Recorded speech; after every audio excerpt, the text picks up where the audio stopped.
Salut à toutes et à tous, je suis Jean-Fils Aimé, docteur en théologie, content de vous retrouver à cette capsule hebdomadaire où je réponds à une question qui nous a été adressée par un auditeur ou une auditrice.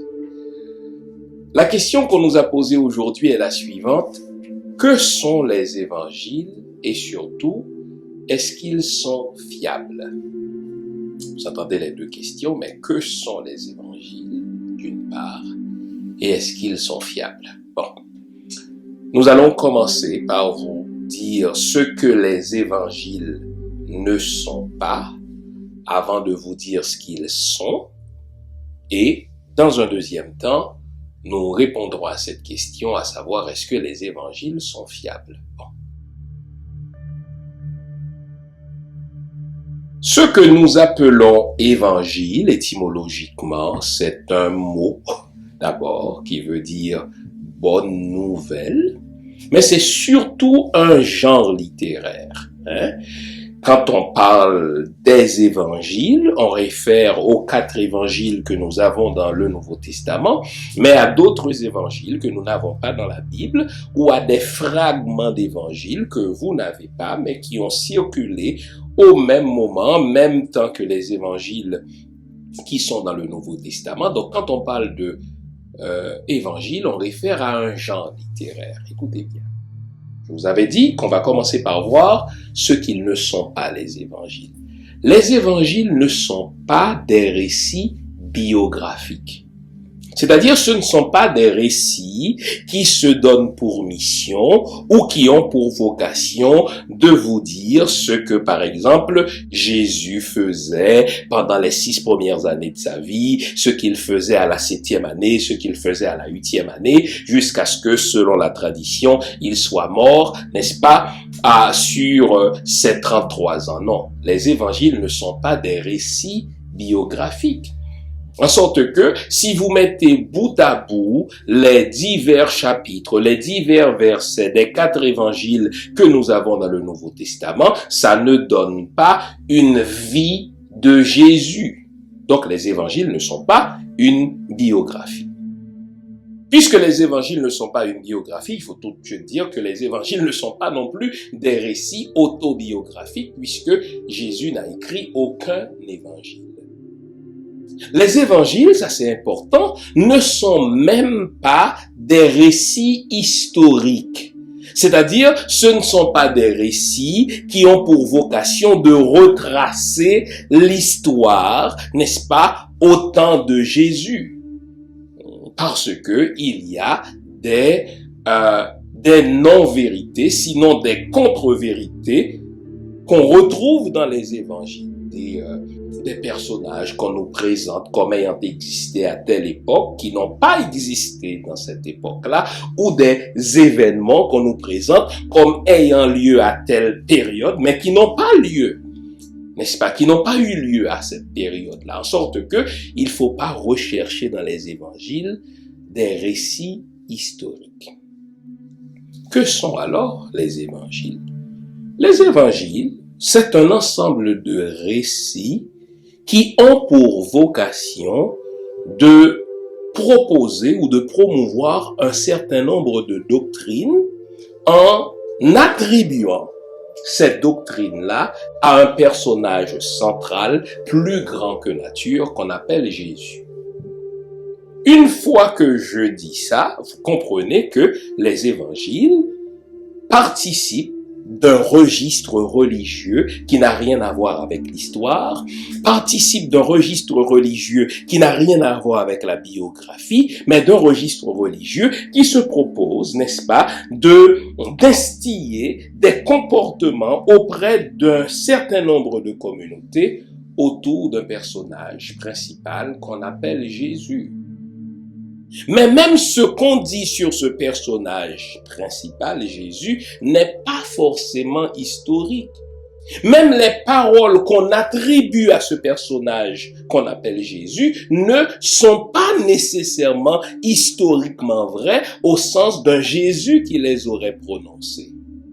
Parce que quand on fait de l'histoire comparée, quand on fait de la littérature comparée, quand on voulait présenter un personnage mythique, et Jésus est un personnage mythique, on le construisait, ce personnage-là, toujours de la même manière. Vous allez voir, 9 fois sur 10, ces personnages-là sont des théanthropes. Ça veut dire, ils sont à la fois fils d'un être humain et des dieux. En plus, parce qu'ils sont des êtres théanthropes, eh bien, ils vont accomplir des œuvres extraordinaires. Ils vont accomplir toutes sortes de miracles. Ils vont poser toutes sortes d'actions que monsieur et madame tout le monde ne posent pas. Et 9 fois sur 10, ils vont connaître, n'est-ce pas, une fin, une mort extraordinaire, sinon un retour à la vie, ce qui n'est pas donné à tout le monde. En ceci, les évangiles ressemblent, n'est-ce pas, aux récits de l'Antiquité qui présentaient des personnages mythiques, des personnages légendaires. Et souvent, notre problème aujourd'hui, quand on lit les évangiles, c'est d'oublier ou de ne pas savoir que les évangiles ne sont pas des récits historiques, qu'ils ne sont pas des récits biographiques, qu'ils sont plutôt des traités théologiques. Et c'est le terme technique à retenir. Les évangiles sont d'abord des traités théologiques. Qu'est-ce qu'on fait dans un traité théologique? On propose un certain nombre d'articles de foi, on propose un certain nombre de doctrines, et on peut le faire de diverses manières. On peut le faire comme dans un credo, je crois au Dieu Tout-Puissant, créateur du ciel et de la terre, n'est-ce pas? Blablabla, blablabla. Ça, c'est une façon de le faire. Et on peut le faire aussi en présentant un certain nombre de récits, n'est-ce pas, qui consiste, n'est-ce pas, justement, à faire la promotion d'un certain nombre de doctrines tout en campant un personnage mythique.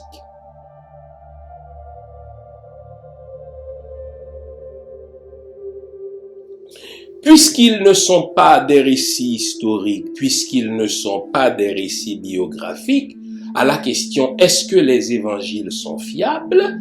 Eh bien, moi, j'ai le goût de demander « mais fiables, pourquoi ?» Si vous recherchez dans les évangiles des faits historiques, mais les évangiles ne sont pas fiables. Si vous recherchez dans les évangiles les paroles que Jésus aurait prononcées vraiment, ce qu'on appelle les ipsissima verba de Jésus, les évangiles ne sont pas fiables. Mais si vous recherchez dans les évangiles ce qu'ils sont, à savoir un traité théologique qui propose un certain nombre d'articles de foi et de doctrine, là, ils sont fiables. J'ai dit 2 fois plutôt qu'une que les évangiles ne reproduisent même pas les paroles de Jésus. Pourquoi je le sais? C'est parce que, eh bien, jusqu'à la fin du 1er siècle, il y a plusieurs traditions qui circulaient au niveau, ou bien par rapport à un personnage mythique qu'on appelle Jésus et qui serait mort, n'est-ce pas, martyr, et qui serait ressuscité. Ces traditions-là circulaient et à un moment donné, plusieurs disciples ont commencé à mettre par écrit divers récits. Vous n'avez que 4 évangiles, mais il y a plein d'autres fragments, il y a plein d'autres évangiles qui ne sont pas dans votre Nouveau Testament. Et vous me posez la question, mais pourquoi alors on n'a que 4 évangiles dans notre Nouveau Testament? Pour une raison très arbitraire. Au IVe siècle, lorsque Constantin a décidé de faire de la foi chrétienne ou de la religion chrétienne la religion de l'Empire, il a réuni les leaders, les anciens de l'Église pour leur dire « mais unifiez-moi cette affaire parce qu'il y a trop de traditions qui s'opposent les unes aux autres, vous devez me produire un corpus littéraire unifié ». Et là, les leaders d'église étaient pas mal embêtés parce qu'ils n'ont jamais pensé à cela, parce que telle communauté chrétienne pouvait s'identifier à Pierre, tel autre pouvait s'identifier, n'est-ce pas, à Paul, tel autre pouvait s'identifier à Jean, et on n'a jamais pensé à unifier tout cela. Or, voilà que l'empereur, Manu Militari, demande aux leaders d'église d'avoir un corpus unifié. Et là, on commençait à regarder divers évangiles, etc. Et la question se pose, mais cet évangile-là, qui l'a écrit? On était pas mal embêtés. Et là, les traditions vont dire, cet évangile-là, il a été écrit par un certain Marc sous l'influence de Pierre. Tel autre évangile a été écrit par un certain Luc qui, lui, fut un compagnon de Paul. Tel autre évangile fut écrit par Matthieu qui, lui, aurait été disciple de Jésus. Mais il y en avait plus que 4. Et là, dans ce congrès, dans cette rencontre que les anciens de l'Église ont eue avec Constantin, il y en a un du nom de Diogène, qu'il ne faut pas confondre avec le philosophe grec Diogène, qui a dit, écoutez ceci, littéralement, de même qu'il y a 4 points cardinaux, le nord, le sud, l'est et l'ouest, eh bien, il faut qu'il y ait 4 évangiles et rien de plus. Au nom de ce principe, ils vont choisir arbitrairement 4 évangiles et vont considérer les autres évangiles comme étant des évangiles apocryphes ou des évangiles non canoniques et ils vont attribuer à chacun de ces évangiles qu'ils choisissent de garder le nom d'un apôtre ou d'un disciple d'un apôtre comme Marc, comme Luc, comme Jean, comme Matthieu. Mais regardez à quel point la chose est loufoque. Vous avez 4 évangiles, Matthieu, Marc, Luc, mais vous savez que le plus ancien évangile des 4, c'est Marc. Or, Marc n'a même pas connu Jésus. Marc aurait été un disciple de Pierre qui, lui, a connu Jésus, et ce serait même pas Pierre qui a écrit l'évangile, c'est Marc. Bizarre. Et si vous voulez pousser la chose plus loin, quand vous prenez votre Bible, vous prenez votre Nouveau Testament, les premiers livres que vous voyez, c'est les évangiles, mais au fond, les évangiles font partie des derniers livres écrits dans le Nouveau Testament. Les textes les plus anciens du Nouveau Testament sont des textes de Paul, comme 1 Thessaloniciens, 2 Thessaloniciens, etc. Donc, c'est des traditions concurrentes qui, manu militari, vont être choisis par Constantin de manière à avoir une religion unifiée, ce que jusqu'au IVe siècle, on n'avait pas. Donc, à la question « Que sont les évangiles ?» on y a répondu. Et surtout, est-ce que les évangiles sont fiables? Vous comprenez un peu maintenant. Quand on dit qu'ils sont fiables, c'est fiable pour quelle raison? Fiable en vue de quoi? Si les évangiles sont fiables, ils sont fiables en ce qu'ils reflètent les croyances des chrétiens à partir du IVe siècle. Mais il ne faut pas rechercher dans les évangiles les paroles que le Christ lui-même aurait prononcées. Ces paroles-là, on ne les a pas. On n'a que des traditions et il ne faut pas voir dans les évangiles un portrait biographique de Jésus, puisque comme je vous dis, de Jésus, on n'en sait rien. Est-ce que les évangiles sont utiles? Bien sûr qu'ils peuvent être utiles. Ils peuvent être utiles pour ceux qui se déclarent chrétiens et qui cherchent des traités théologiques pour asseoir leurs croyances, pour asseoir leur doctrine. En ceci, les évangiles sont utiles. J'espère vous avoir été utile. On se retrouve la semaine prochaine pour une autre capsule du même genre. Je suis Jean-Fils Aimé, docteur en théologie, historien, médiéviste. On se retrouve donc la prochaine fois pour une autre capsule du même genre. Continuez à liker, n'est-ce pas, nos émissions, continuez à les partager et surtout continuons à nous abonner à cette chaîne YouTube. On est ensemble, gardons le moral, car tant que va le moral, tout va. Au revoir.